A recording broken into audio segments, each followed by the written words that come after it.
हरे कृष्णा भक्तों श्री श्याम दर्शन में श्रीमद् भगवद गीता नित्य प्रति दूसरे अध्याय के 24वें श्लोक में भगवान कहते हैं अर्जुन से कि आत्मा ये शरीरी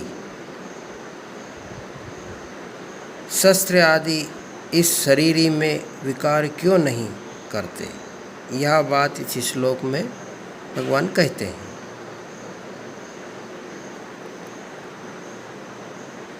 शस्त्र इस शरीर का छेदन नहीं कर सकते।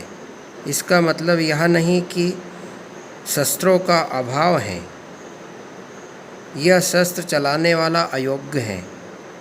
प्रत्युत छेदन रूपी क्रिया शरीरी में, शरीरी यानी आत्मा, प्रविष्ट नहीं हो सकती। यह छेदन होने के योग्य नहीं है। शस्त्र के सिवाय मंत्र, साप आदि से भी इस शरीरी का छेदन नहीं हो सकता।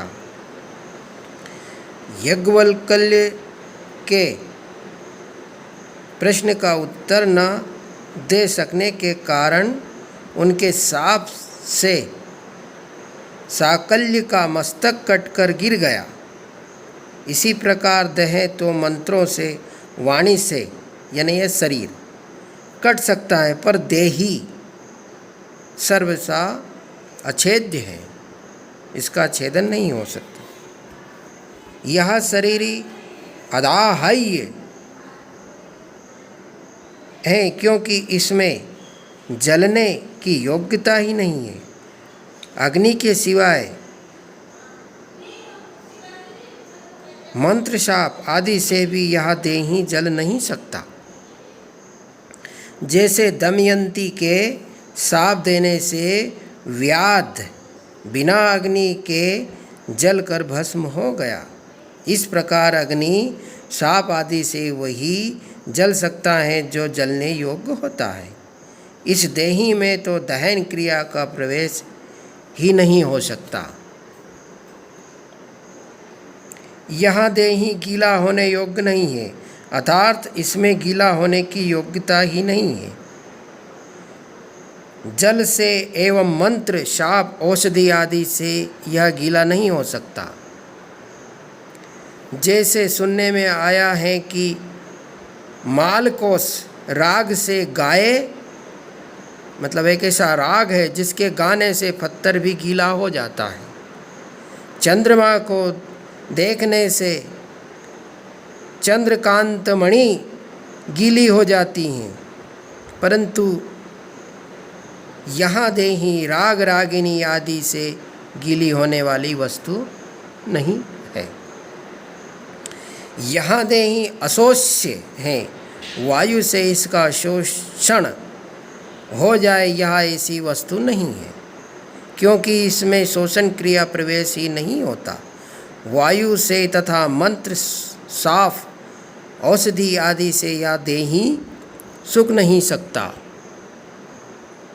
जैसे अगस्त ऋषि समुद्र का शोषण कर गए, ऐसे इस देही का कोई अपनी शक्ति से शोषण नहीं कर सकता। अर्जुन नाश की संभावना को लेकर शोक कर रहे थे, इसलिए शरीरी को अछेद्य, अदाह्य, अक्लेद्य और अशोष्य कहकर भगवान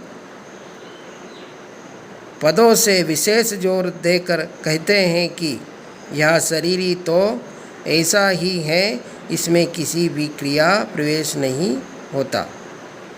अतः यह शरीरी शोक करने योग्य नहीं है।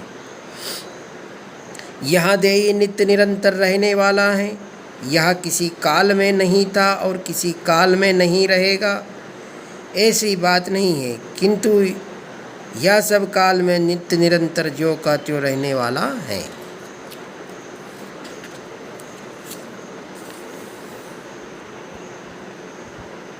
यहाँ देही सब काल में जो का त्यों ही रहता है। यह तो किसी देश में रहता होगा।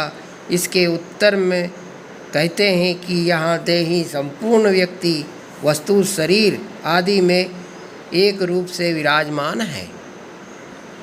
यह सर्वगत है तो यह कहीं आता जाता भी होगा। इस पर कहते हैं कि यह देही स्थिर स्वभाव वाला है, अर्थात इसमें कभी यहाँ और कभी वहाँ इस प्रकार आने जाने की क्रिया नहीं है। यह स्थिर स्वभाव वाला है, कहीं आता जाता नहीं है, यह बात ठीक है, पर इसमें कंपन तो होता होगा, कंपन होता होगा, वाइब्रेशन। जैसे वृक्ष एक जगह ही रहता है, कहीं भी आता जाता नहीं, पर वह एक जगह रहता हुआ भी हिलता है। ऐसे ही इस देही में भी हिलने की क्रिया होती होगी।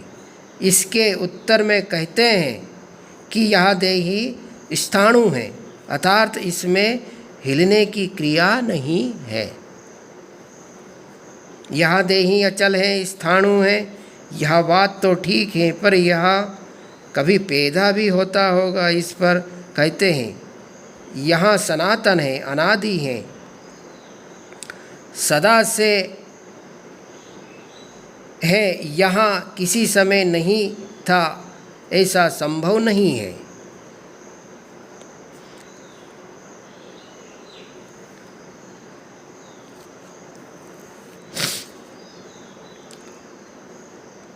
अब इसके परिशिष्ट भाव हैं।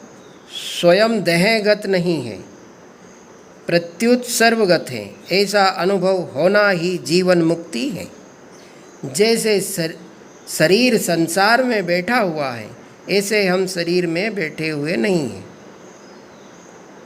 अभी संसार में हम बैठे हुए, लेकिन शरीर में बैठे हुए नहीं हैं। शरीर के साथ हमारा मिलन कभी हुआ ही नहीं है, नहीं होगा, होगा ही नहीं, हो सकता ही नहीं। शरीर हमारे से दूर है, परंतु कामना, ममता, तादात्म्य के कारण हमें शरीर के साथ एकता प्रतीत होती है। वास्तव में यह शरीरी को शरीर की जरूरत नहीं है। शरीर के बिना भी शरीर मौज मस्ती से रहता है। जय श्री कृष्ण।